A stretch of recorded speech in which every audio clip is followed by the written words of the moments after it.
cara agar terhindar dari fitnah Dajjal. Keluarnya Dajjal merupakan satu perkara yang pasti. Dajjal akan berusaha menyesatkan manusia dari jalan Allah Subhanahu wa Ta'ala, sehingga orang yang beriman semestinya mengetahui sifat serta fitnah-fitnah Dajjal agar terhindar dari kesesatannya. Pengetahuan tentang kiat agar kita terlindungi dari fitnah Dajjal sangatlah penting, karena kita semua menyadari bahwa saat ini kita hidup di akhir zaman. Siapa saja yang nanti akan bertemu Dajjal, bisa saja ia akan terpedaya oleh fitnahnya dan menjadi pengikutnya.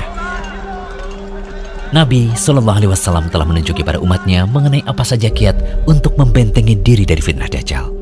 Beliau telah meninggalkan umatnya dengan penjelasan yang amat jelas.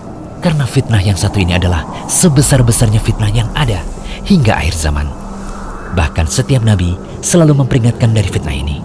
Terkhusus Nabi Muhammad SAW sebagai penutup para Nabi. Melanjutkan pembahasan serial Dajjal sebelumnya, berikut kami ulas cara untuk menghindari fitnah Dajjal. Pertama, berpegang teguh dengan ajaran Islam. Modal utama untuk menghadapi fitnah Dajjal adalah dengan mengenal ajaran Islam dengan benar, terutama lebih mendalami nama dan sifat Allah. Karena dengan mengetahui hal ini, seseorang pasti tidak akan tertipu dengan tipu muslihat Dajjal. Dajjal itu manusia biasa yang butuh makan dan minum, sedangkan Allah tidak demikian. Dajjal itu buta, sedangkan Allah tidak. Tidak ada seorang pun yang dapat melihat Allah di dunia sampai ia mati. Adapun Dajjal bisa dilihat oleh manusia, baik yang mukmin maupun yang kafir. Oleh karena itu, ini merupakan isyarat akan pentingnya iman, apalagi dengan mengenal serta memahami nama dan sifat Allah. Mengenai hal ini, kita dapat melihat pada kisah yang disebutkan dalam hadis Abu Sa'id Al-Khudri berikut ini. Dajjal muncul, lalu seseorang dari kalangan kaum mukminin menuju ke arahnya. Lalu bala tentara Dajjal yang bersenjata menemuinya. Mereka bertanya, "Mau kemana kamu?" Mukmin itu menjawab, "Hendak ke orang yang muncul itu." Mereka bertanya lagi, "Apa kamu tidak beriman kepada Tuhan kami?" Mukmin itu menjawab,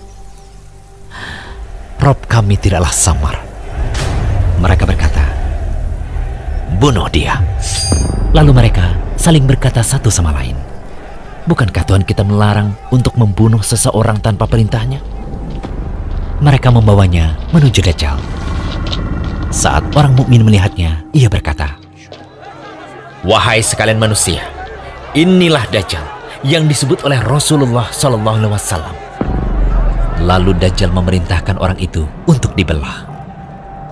Ia berkata, "Ambil dan belahlah dia." Lalu punggung dan perutnya pun dipenuhi pukulan. Kemudian Dajjal bertanya, "Apa kamu tidak beriman kepadaku?" Mukmin itu menjawab, "Kamu adalah Al-Masih, pendusta." Lalu Dajjal memerintahkannya untuk digergaji dari ujung kepala hingga pertengahan antara kedua kaki. Kemudian Dajjal berjalan di antara dua potongan tubuh itu, lalu berkata, "Berdirilah." Tubuh itu pun berdiri. Selanjutnya, Dajjal bertanya kembali kepadanya, "Apa kamu beriman kepadaku?" Ia menjawab, "Aku semakin mengetahuimu." Kemudian orang mukmin itu berkata, "Wahai sekalian manusia, sesungguhnya Dajjal tidak akan bisa berbuat seperti ini lagi kepada siapapun setelah aku." Lalu Dajjal mengambilnya untuk disembelih.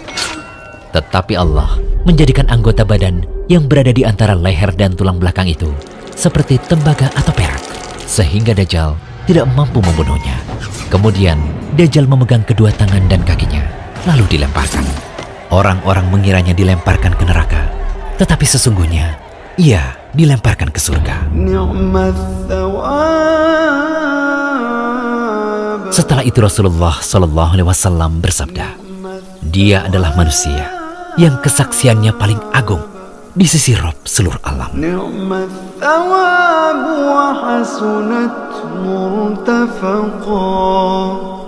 Kedua, berlindung pada Allah dari fitnah Dajjal, terkhusus dalam sholat. Dari Abu Hurairah radhiyallahu anhu, Rasulullah SAW bersabda, jika salah seorang di antara kalian melakukan tasyahud, mintalah perlindungan pada Allah dari 4 perkara. Allahumma inni a'udzubika min adzabi jahannam wa min adzabil qabr wa min fitnatil mahya wal mamat wa min syarri fitnatil masihid dajjal. Ya Allah, aku meminta perlindungan padamu dari siksa jahanam, dari siksa kubur, dari fitnah hidup dan mati, dan dari kejelekan fitnah Al-Masih Ad-Dajjal.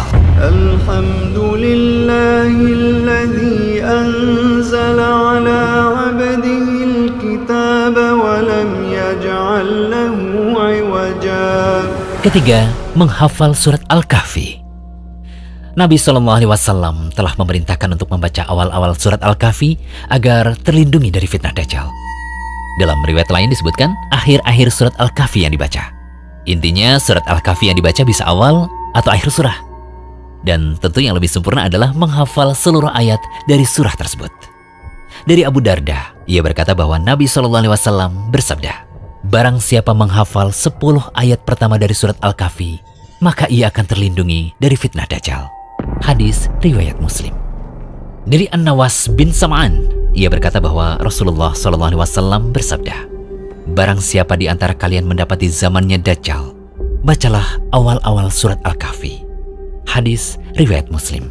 Dalam hadis lain juga disebutkan dari Abu Darda, ia berkata bahwa Nabi SAW bersabda, barang siapa membaca 10 ayat terakhir dari surat Al-Kahfi, maka ia akan terlindungi dari fitnah Dajjal. Hajjaj berkata, barang siapa membaca 10 ayat terakhir dari surat Al-Kahfi. Hadis riwayat Ahmad. Syekh Shu'aib Al-Arnaud mengatakan bahwa hadis ini sahih. Imam Nawawi rahimahullah berkata, kenapa yang dianjurkan untuk dibaca adalah surat Al-Kahfi? Karena di awal surah tersebut terdapat ayat-ayat yang menakjubkan. Siapa yang mau merenungkannya, niscaya ia akan terlindungi dari fitnah Dajjal.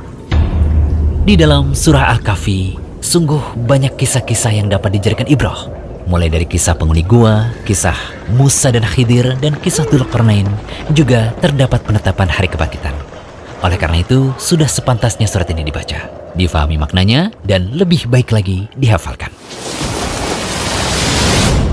Keempat, menjauh dari Dajjal. Saat Dajjal keluar, jangan sesekali mencoba mendekat. Meski kita memandang ilmu dan iman sudah dirasa cukup.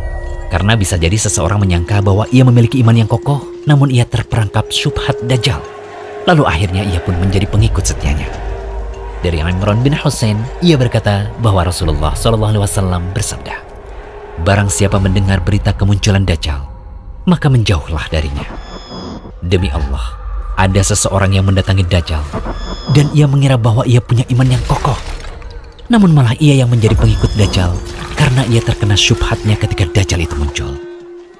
Hadis riwayat Abu Daud dan Ahmad. Syekh Albani mengatakan bahwa hadis ini sahih. Semoga pemaparan kami ini bisa menjadi peringatan serius bagi kaum muslimin untuk benar-benar memperbanyak amalan-amalan tadi agar kita diselamatkan oleh Allah dari fitnah Dajjal. Nantikan pembahasan serial Dajjal berikutnya hanya di channel Rumaiso.com.